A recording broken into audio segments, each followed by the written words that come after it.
Yo, so it's been a while since I just talked to the camera like this on the channel.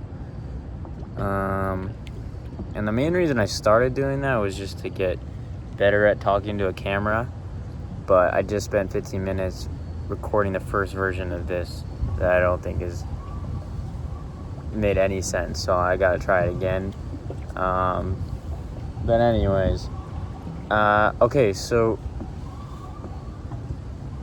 I wouldn't call myself stressed, but I am slightly overwhelmed with trying to decide what I want to do come May.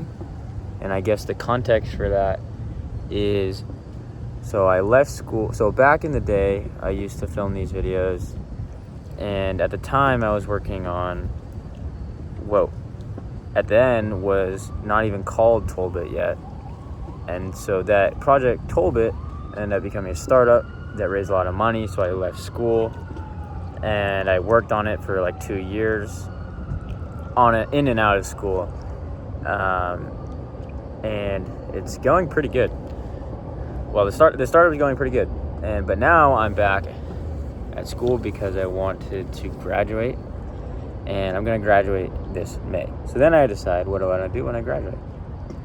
And it's very cool that there are actually like lots of options for what I could possibly do, but I'm not doing a good job of structuring how to make a decision on how to go about it, because I don't know what to do.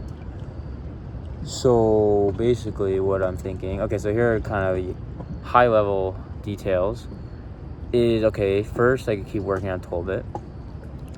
Second, I could work at a big tech company, or I could work at a smaller startup-y company, or I could work at a friend's startup, like a super small startup, or I could apply to PhD programs, which is what I'm doing right now, and if I happen to get in, then do that.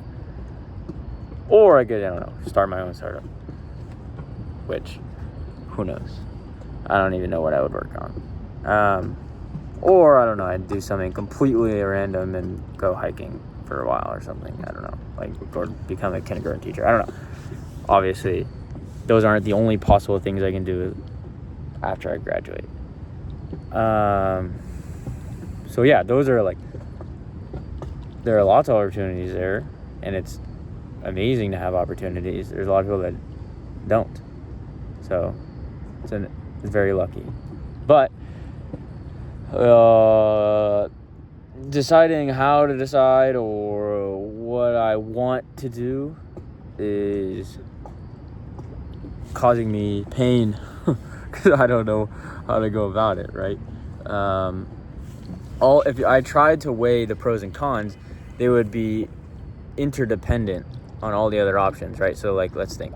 So startups are great, but the downside of a startup is, besides like the opportunity, besides like, obviously that has a high likelihood of failing, is that the problems that people are trying to solve are like, feel to me like right now they're like almost all, if you're like an average person starting a startup, like you're leaving school or something, then like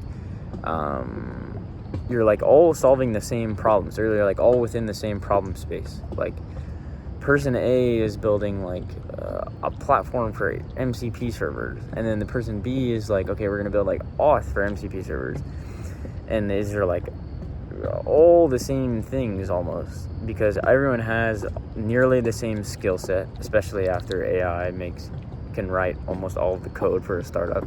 Everyone has like almost the same skills and almost the same ability to work really hard and talk to people and, make the product iterate. Obviously the best will have the best outcomes, but in terms of like what you're actually working on and what you're impacting in the world, it feels like a little superficial, like you're just playing a game.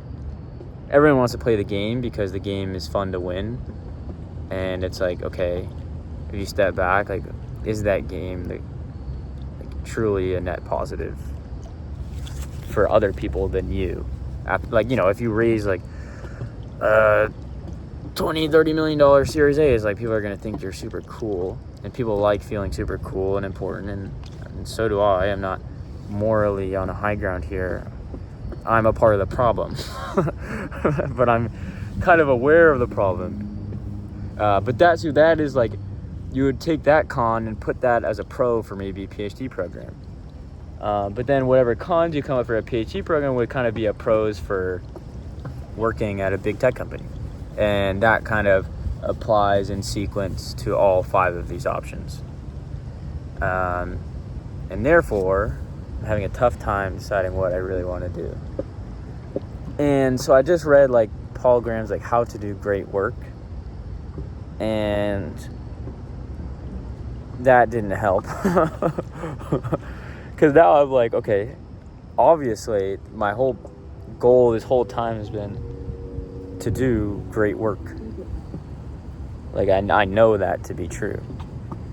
And at first I was like, okay, startup is I think the startup lifestyle jumped out to me, like obviously before reading that and thinking about it, like that. I think that's what I naturally associated with great work. But now I'm not, having done this sort of experience in some capacity, I'm like not totally sure that that's true. Or I'm questioning it a little bit. Like to me, like startup, it almost seems like a little contradictory, startups and great work, according to that definition. Which would be maybe something to explore. But yeah, so I have like all these contradictions in my head, and it's a cycle that I keep going through, and then it stresses me out a bit, it overwhelms me a little bit, and then I can't make reasonable progress, which then adds to this flywheel. And obviously, you know, it's not the end of the world, right? Like, just chilling on a Saturday. There are no real consequences, which is a nice reminder.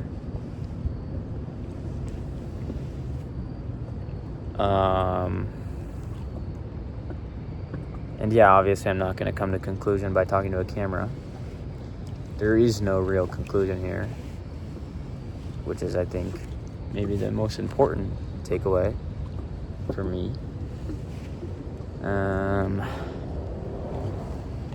But I do want to do great work, and I need to find out what sets me up for that.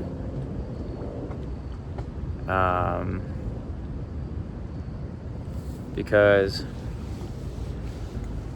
I feel like one realization I had from working in San Francisco, like essentially just being like a software engineer, maybe like in an elevated role, but what it was essentially just being a software engineer is like the passion to do great work will evaporate pretty quickly once you have like a decent life. You know, once like things are like good enough, and there's like a pickleball league to join, or there's like I don't know, a girlfriend that you have. Well, no, I take that back. Or like you're traveling, or you're like just enjoying yourself, and you're like cooking dinner on a Tuesday, but you bought like some nice wine or something. Like when things are like good like that, like good but not great, it's like I feel like it's really easy to never come out of that, which is like partly a reason I came back to school, is to like force myself to not start from scratch again, but to have to fight again, or like fight for myself, to find like ways to do great work. I don't know, I really like that phrase now. I'm just gonna use that to structure my answer or my thoughts here.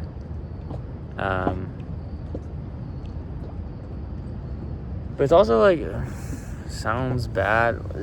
Like, just do something, bozo. That's kind of like what, if I'm like watching back this video, then that's probably my conclusion, right? It's just like, just do something. Do something and figure it out.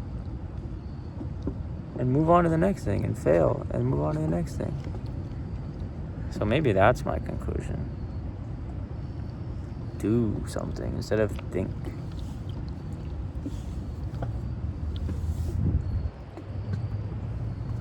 It's a beautiful night in Boston. And yeah, maybe that's a good answer. So I don't know if this is going to be posted, but it is a nice throwback to when I was eating Indian food outside in my dorm. But, alright. I don't know.